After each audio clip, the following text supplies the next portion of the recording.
Bonjour, Monsieur Stéphane Harper. Je me permets de vous faire une suggestion aujourd'hui, même si je ne suis pas un partisan de vos politiques habituelles. On a ouvert aujourd'hui les travaux à Durban pour essayer de trouver un terrain d'entente pour lutter contre les changements climatiques. Puis moi, ben, j'aimerais bien que le Canada arrive là avec des suggestions concrètes et intéressantes. J'aimerais vous en faire une suggestion que vous pourrez utiliser si vous le voulez.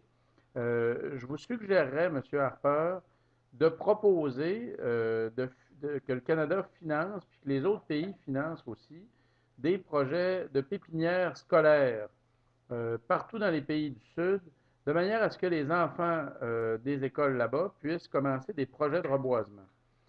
Parmi les difficultés qui sont rencontrées par les étudiants lorsqu'ils veulent lancer des pépinières dans les pays comme le Burkina Faso, par exemple, ben, une des grosses difficultés qu'ils rencontrent, c'est d'arriver à protéger leurs arbrisseaux contre les chèvres.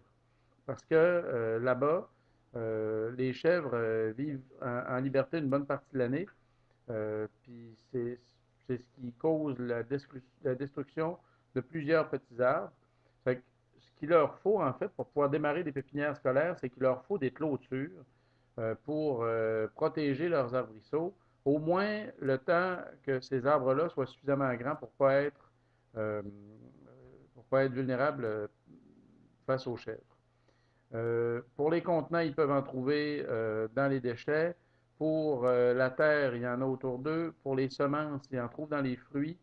Donc, ils peuvent trouver presque tout, sauf des clôtures de métal qui protègent les arbrisseaux contre les chèvres. Ces clôtures-là coûtent environ 2 $ par mètre de clôture. Puis pour qu'une petite pépinière puisse être mise en place, ben, ça prend une quarantaine de mètres de clôture là, pour délimiter un terrain de 100 mètres carrés. C'est sûr que si on pouvait donner plus de clôture à chaque école, ce serait encore mieux, mais je pense que ce serait un bon début si on pouvait lancer un programme pour offrir des clôtures pour les pépinières scolaires dans les pays du Sud, de manière à ce que les gens du Sud puissent planter des arbres. Ce serait une manière de faire un changement à long terme parce que ces enfants-là des écoles du Sud pourraient préparer des arbres qui seraient ensuite donnés ou vendus dans leur communauté, des arbres qui produiraient des fruits puis qui aideraient donc à mitiguer un peu les effets des changements climatiques qui risquent de causer une diminution des récoltes à plusieurs endroits dans le monde. Des arbres fruitiers peuvent aider à traverser ces périodes-là. Des arbres notamment comme le moringa, dont les feuilles sont comestibles, pourraient aider beaucoup de gens au sud à mieux traverser la période qui s'en vient avec les changements climatiques qui risquent de toute manière d'être catastrophiques si la tendance se maintient et si on ne fait pas un peu mieux que ce qu'on fait pour l'instant.